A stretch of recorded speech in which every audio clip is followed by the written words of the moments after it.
Alors, je vais rappeler brièvement les propriétés de la loi normale et on va voir comment ça se traduit en pratique dans les calculs pour vous aider un peu à manipuler la table de la loi normale et pour vous familiariser aux différents exercices qui peuvent se présenter. Alors, la loi normale a une densité qui a l'air un peu complexe, comme vous voyez, donc c'est 1 sur sigma racine de 2 pi e puissance moins x moins m au carré sur 2 sigma 2. C'est quelque chose qui fait peut-être un peu peur, mais en fait, c'est une fonction qui est destinée à représenter une courbe très très simple. C'est une courbe donc qui est en cloche. Alors, à signaler que cette fonction, donc, elle prend ses valeurs dans R en entier, et on va la noter nm sigma 2, m et sigma 2 sont les paramètres de cette loi normale. Il faut se rendre compte que c'est une loi très très importante, il faut vraiment bien comprendre l'utilité et la manipulation de cette loi. Alors, comme je viens de l'indiquer, donc la fonction a l'air complexe, mais en fait c'est pour dessiner une courbe en cloche comme ceci. Cette courbe, elle a la particularité d'avoir un axe de symétrie en petit m, et sa largeur, donc qui traduit la dispersion, et quelque chose qui est en rapport avec sigma 2. En fait, quand on calcule l'espérance et la variance de cette variable, eh ben, nous obtenons que m n'est rien d'autre que l'espérance de x, et sigma 2, la variance de x. Donc, c'est une courbe qui tend très vite vers 0 en raison de la présence du e puissance moins x2. Donc, en fait, bien qu'elle prenne ses valeurs dans R en entier, en fait, ces valeurs sont très limitées dans un intervalle autour de petit m. Son intégrale, bien sûr, elle fait 1. C'est le coefficient qui est devant, si vous voulez, donc en début de l'expression. Donc, et on parle donc, puisque m et sigma 2 ne sont que l'espérance et la variance de cette variable aléatoire, eh ben, on parle de loi normale d'espérance petit m et de variance sigma carré. Alors, une des propriétés importantes que possède la loi normale, c'est qu'elle elle reste du même type, c'est-à-dire toujours loi normale, si on opère une transformation affine du type ax plus b.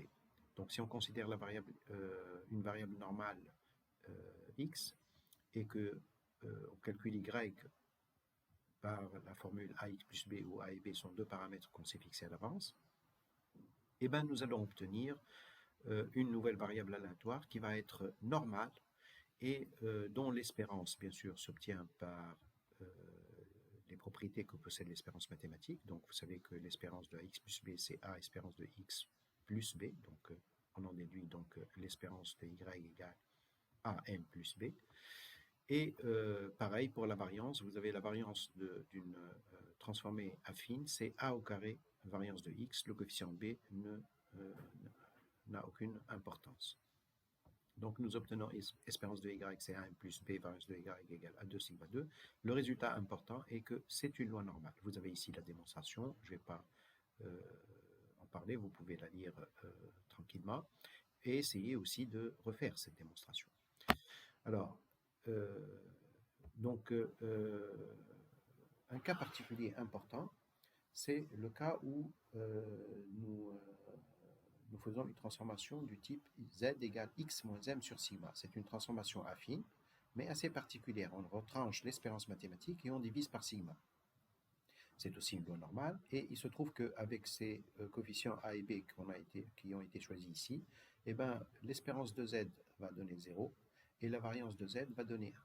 Donc nous obtenons, quelle que soit la loi normale dont on est parti au départ, si on lui retranche petit m et qu'on divise par son écart type sigma, eh ben, nous obtenons une loi normale d'espérance 0 et de variance 1, c'est-à-dire dont les paramètres ne dépendent plus de m et de sigma.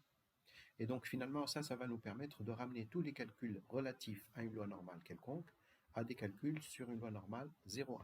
C'est ce que nous allons voir donc maintenant, mais avant de le faire, je vais reproduire le graphique de la loi normale 0,1, puisqu'on va travailler avec. Alors c'est une loi, cette fois, qui est symétrique par rapport à l'axe OY, puisque m est égal à 0. Et en plus, comme je le disais il y a un instant, donc elle ne prend pas des valeurs très élevées, elle décroît très très vite. En fait, cette loi normale 0,1 prend ses valeurs entre moins 3 et 3. Au-delà de cet intervalle-là, donc vous avez une courbe qui est carrément, quasiment confondue avec l'axe des abscisses.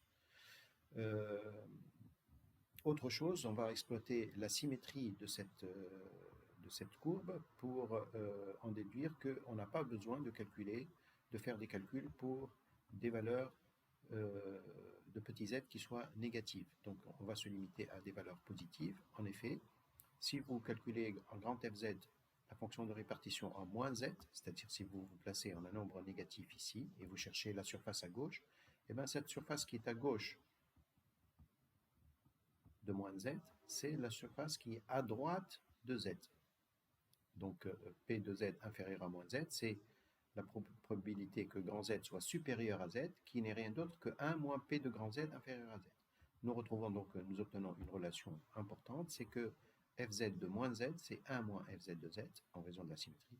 De même, en raison de la symétrie, nous allons pouvoir calculer la probabilité que grand Z soit entre moins petit z et plus petit z. Par simple calcul ou bien même géométriquement, on peut voir tout de suite que c'est 2fz de z moins 1. Donc ce sont les deux relations dont on aura besoin à partir du moment où on travaille avec la loi normale 0. Alors, vu que cette variable prend ses valeurs entre moins 3 et 3, on a la possibilité de répertorier toutes les valeurs, le maximum de valeurs dont on a besoin pour les calculs pratiques, sous forme de tableau. Donc vous voyez ici, donc, nous avons un tableau à double entrée. Par exemple, si nous cherchons la probabilité que x soit inférieur à 0,63, c'est-à-dire la fonction de répartition en 0,63, eh ben on se place à la ligne où il y a, donc dans la première colonne, on ira jusqu'à 0,6, et pour la deuxième décimale, puisque c'est 0,63, on va à la colonne où il y a le 0,03. Et nous pouvons lire 0,73, 565, c'est la valeur qui est indiquée ici. Si vous cherchez grand F de 1,67, vous irez à 1,6 ici, et ensuite vous allez à la colonne où il y a 0,07 et vous lisez donc 0,95 de 54. D'accord? Donc voilà pour la loi normale et la table de la loi normale. Donc c'est avec cette table que vous allez pouvoir donc résoudre tous les problèmes calculatoires. Alors voyons quelques exemples pratiques. Donc je vous ai concocté ici quelques exemples qui permettent de faire le tour de la question si vous voulez. Alors prenons une loi normale quelconque, m égale 70 et sigma 2 égale 400. Et cherchons P de x inférieur à 80, P de x inférieur à 60, P de x supérieur à 65, etc. Donc ici, vous avez un certain nombre de calculs à faire. P de x inférieur à 80, la première des choses à faire, c'est que tout de suite, on va basculer vers la loi normale 0,1. Alors pour basculer vers la loi normale 0,1, on prend la variable x, on lui retranche l'espérance à cette loi normale, donc ici, qui est 70, et on divise par l'écart type ici, qui est égal à 20. Racine de 400 est égale à 20. Donc on sait que z égale à x moins 70 sur 20 est une loi normale 0. Par conséquent, ce que nous cherchons à calculer, P de grand X inférieur à 80, eh ben, on transforme cette condition grand X inférieur à 80 en écrivant que c'est X moins 70 sur 20, c'est-à-dire le Z, inférieur à 80 moins 70 sur 20, ce qui nous donne P de Z inférieur à 0,5, et P de Z inférieur à 0,5, évidemment, on le lit sur la table de la loi normale, 0,5, vous allez prendre 0,69, 146. D'accord? Donc, nous obtenons 0,67. Ça, c'est une lecture directe donc, de la table de la loi normale. Alors, autre chose, on va prendre le deuxième cas. Le deuxième cas,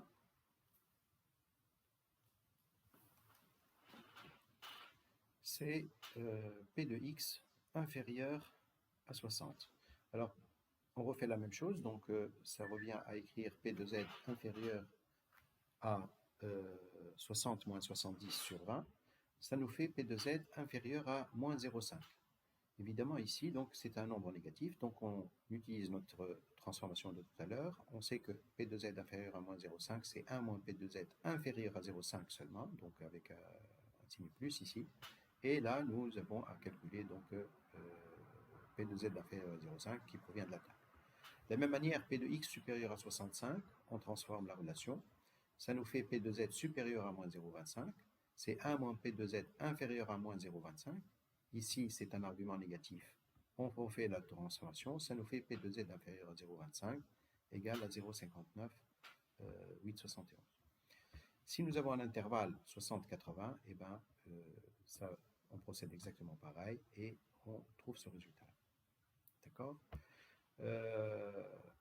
La deuxième partie des exemples que j'ai donnés, c'est que ça consiste à lire la table dans l'autre sens, c'est-à-dire qu'on a la probabilité et on cherche l'argument, le point qui est en abscisse. Donc on cherche petit alpha de sorte que P de grand X inférieur à alpha soit égal à 95%. Alors cette condition X inférieur à alpha se traduit par Z inférieur à alpha moins 70 sur 20. Et donc à partir de la table, on va regarder quelle est la valeur de petit z, donc, qui donne une fonction de répartition égale la plus proche possible de 0,95. Et bien, on trouve que c'est égal à 1,65. Donc, le alpha moins 70 sur 20 est proche et on peut considérer que c'est égal à 1,65 et d'où on en déduit alpha. De la même manière, P de X supérieur à bêta se traduit par P de Z supérieur à bêta moins 70 sur 20. Et on va regarder, donc, alors il faut que ceci soit égal à 0,9. Évidemment, je reviens à ma fonction de répartition, donc ça revient à écrire P de Z inférieur à bêta moins 70 sur 20 égale 1 moins 0,9, donc 0,1. Et là, je sais que bêta moins 70 sur 20 est un nombre négatif, parce que cette probabilité ne va pas pouvoir être lue sur la table. Donc on rebascule sur son opposé. On sait que bêta moins 70 va être négatif, donc on écrit que 1 moins la probabilité que Z 70 moins bêta sur 20 est égal à 0,1, d'où on en déduit que la fonction de répartition est égale à 0,9, mais en 70 moins bêta sur 20. Donc on en déduit que 70 moins bêta sur 20 égale 1,28, d'où bêta. Pareil pour la dernière, pas de problème. Donc c'est un intervalle centré autour de l'espérance mathématique, 70 moins delta, 70 plus delta. On refait notre transformation. Ça nous fait fz égale à 0,975, d'où delta sur 20 égale à partir de la table évidemment 1,96 et on en déduit immédiatement donc la valeur de delta. Alors juste un petit mot, donc à part les propriétés qui sont inhérentes à la transformation affine, vous avez des propriétés asymptotiques. Alors ici donc je relate deux propriétés asymptotiques relatives aux variables discrètes. La première, ça concerne les lois binomiales. Quand n est assez grand et que p a des valeurs raisonnables, pas trop petites, pas trop proches de 1, la loi binomiale va pouvoir être assimilée à une loi normale d'espérance. L'espérance de la loi binomiale et la variance de la loi binomiale. Pareil pour la loi de Poisson.